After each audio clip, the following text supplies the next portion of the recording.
शिफा की मुश्किलें किसी को नज़र नहीं आती। शाज़िर जब सो के उठता है और अपनी बहन को पूछता है कि आपने शिफा से बात की और इतनी बदतमीज़ी से बात की, तब यहाँ पे शाज़िर की बहन कहती है कि हाँ, वो वही डिज़र्व करती है। लेकिन यहाँ शाज़िर कहता है कि आपको माफ़ी माँगनी पड़ती शिफा से। अगर आप माफ़ी नहीं माँगेंगे तो वो मुझसे बात नहीं करेंगी, वो मेरे लिए तो बात करो।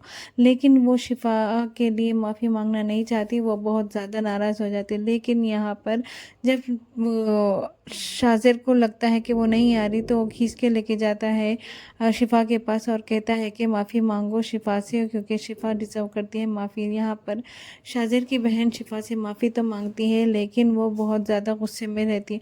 जैसा वो गुस्से में रहती है और वो चली जाती है, फिर यहाँ पे शाज़िर माफ़ी मांगता है शिफ़ा से, लेकिन यहाँ शिफ़ा अभी भी नाराज़ी रहती है और वो मास सुन लेता है। मास कहता है कि क्यों क्या हुआ, मुझे सब बताओ। लेकिन यह सब बता देता है शाज़िर शिफ़ा के बारे में और यहाँ पे उसकी बहन के बारे में। लेकिन यहाँ जब शाज़िर घर पहुँचता है तो यहाँ पे सब लोग उसके ख़िलाफ़ हो जाते हैं और कहते हैं कि तुमने उस लड़की के लिए हमसे माफ़ी मांगी, तो हमने तुम्हारा कितना साथ दिया है। तो यहाँ पर शाज़िर वापस जवाब में बोलता है कि मैंने भी बहुत कुछ साथ दिया और क्या मैं आपको सब समझाऊँ क्या।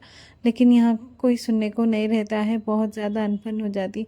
यहाँ पे शिफ़ा माँ से नाराज़ हो जाती है, क्योंकि अभी भी इतना सब होने बावजूद भी तुम उसी के साथ दे रहे हो, मास मेरे को नहीं समझ रहे हो। तो वहाँ पे फाइनली शिफ़ा कहती है कि मुझे कोई बिज़नेस नहीं करना है, कोई पार्टनरशिप नहीं करना। तब इसी बात पे ठीक है और मैं बोल दूँगा शाज़िर को, यही कहने के लिए जब मास जाता है शाज़िर के पास और शाज़िर को मना कर देता है कि शिफ़ा नहीं चाहती है वो पार्टनरशिप करने के लिए। फिर इसमें बाद में मालूम होता है कि शाज़िर को कि शिफ़ा का सालगिरह है, तो वो सालगिरह पे बहुत ज़्यादा तोहफ़ा तो नहीं दे सकता, तो मेरे फार्म हाउस पे तुम जो है सो ना जाकर अपना बर्थडे सेलिब्रेट करना है। तब वो फार्म हाउस को पहुँचते उन दोनों के प्राइवेट मोमेंट्स को शाज़िर कैप्चर करता है, कैमरे में देखता है उन दोनों के से जो कुछ भी होता है, और वापस फिर शिफ़ा को बोलता है कि क्या तुम मेरे से पार्टनरशिप करोगे, बहुत नुकसान हो गया है शिफ़ा।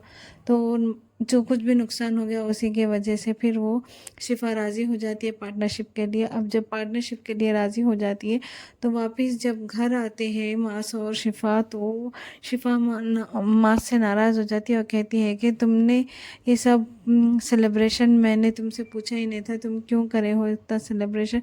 मैं समझी थी कि तुम करे हो, लेकिन तुम नहीं, ये तो शाज़िर ने किया है। तो शाज़िर का एहसान क्यों लेते हो, क्यों नहीं समझते हो तुम मेरी बात। तब ये दोनों के बीच में बहुत ज़्यादा कहासुनी हो जाती है और शाज़िर के वजह से मास और शिफ़ा दोनों में बहुत ज़्यादा लड़ाइयाँ होना शुरू हो जाती और ये साफ कह देती है कि इसके जवाब में मास कहता है कि अगर तुम्हें शाज़िर के साथ पार्टनरशिप नहीं करना है मत करो, लेकिन मैं जॉब भी नहीं कराऊंगा बाहर।